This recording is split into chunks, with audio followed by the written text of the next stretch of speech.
Барлықтарыңызға сәлем. Бүгін осындай ПП болонезе пастасын дайындайтын боламыз. Өте дәмді болып шығады. Рецебі өте оңай. Әдеттегідей барлық ингредиенттерді описаниеда қалдырамын.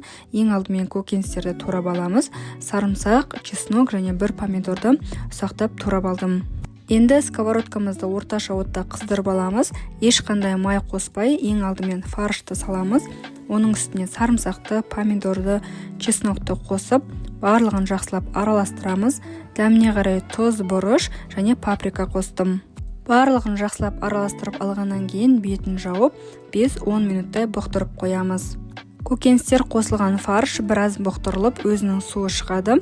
Сол кезде осындай болонез пастасына арналған дәмдеуішті қосып, жақсылап араластырып, үстіне біраз су құямыз. Мен өзім тамақтарға жиі пайдаланатын осындай барилла деген соус бар. Егер бар болса, осындай барилла соусынды қоссаңыз болады. Егер жоқ болса, бұл маңызды емес. 1-2 ас қасық томат пастасында қолдансаңыздар болады. Барлығын араластырып болғаннан кейін сковородканың бетін жауып, тағы да 15 минуттай бұқтырамыз.